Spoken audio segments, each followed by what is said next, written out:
Halo teman-teman, di sini saya akan menjelaskan tentang sistem pencernaan manusia. Untuk memenuhi tugas praktikum IPA di SD, selamat menyaksikan videonya. Teman-teman, tujuan dari praktikum ini yaitu yang pertama kita dapat menjelaskan proses pencernaan makanan di dalam tubuh mulai dari mulut hingga anus serta memahami fungsi masing-masing organ pencernaan. Yang kedua, dapat menyebutkan dan menggambarkan organ-organ pencernaan manusia beserta fungsinya. Yang ketiga, dapat mengurutkan bagian dari sistem pencernaan. Sebelumnya, perlu kita ketahui apa sih sistem pencernaan itu. Teman-teman, sistem pencernaan adalah kumpulan organ dan juga struktur yang bekerja bersama untuk memproses makanan, menyerap nutrisi, serta mengeluarkan zat sisa dari tubuh. Proses ini dimulai dari mulut, di mana makanan dikunyah bercampur dengan enzim dalam air liur, lalu lanjut ke kerongkongan, lambung, usus halus, serta juga usus besar. Langsung saja, mari kita pelajari satu persatu. Kita mulai dari bagian pertama, yaitu mulut. Mulut adalah gerbang pertama sistem pencernaan. Ketika kita makan, gigi kita bekerja untuk mengunyah makanan agar menjadi potongan kecil. Gigi depan memotong makanan, gigi taring merobek, dan gigi geraham menggiringnya hingga halus. Tapi bukan hanya gigi yang bekerja loh. Di dalam mulut ada juga lidah yang membantu mengaduk dan mendorong makanan ke arah tenggorokan. Selain itu, air liur juga dihasilkan oleh kelenjar ludah, ikut memecah zat pati menjadi gula sederhana. Jadi teman-teman, jangan terburu-buru saat kalian makan. Mengunyah dengan baik membantu lambung kita bekerja lebih mudah nantinya.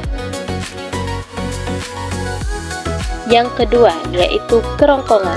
Setelah kita makan, makanan kita dikunyah dan ditelan, makanan melewati fase kerongkongan atau disebut juga esofagus.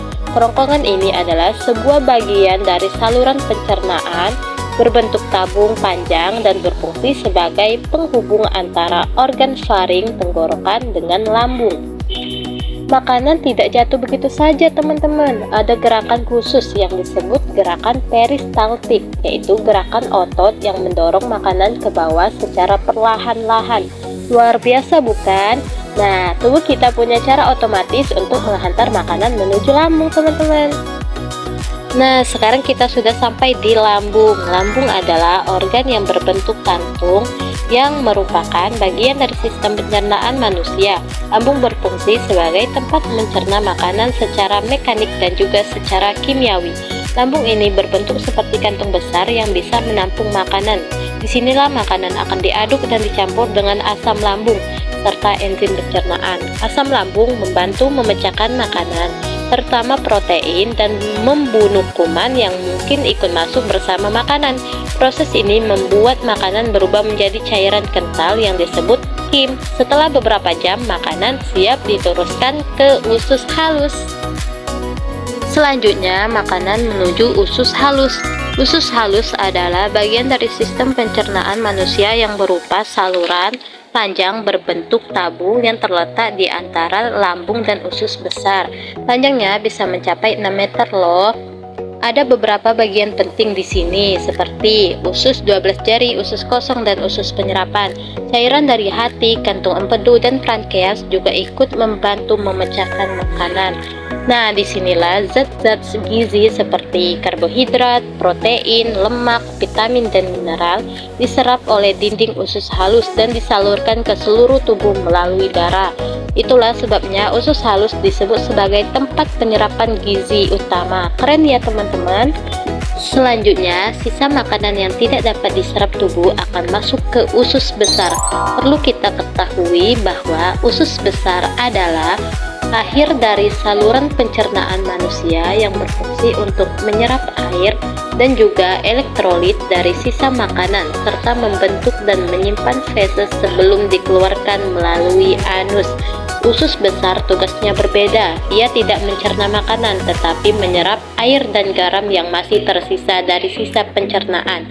Di sini juga tumbuh bakteri baik yang membantu menjaga kesehatan pencernaan kita loh.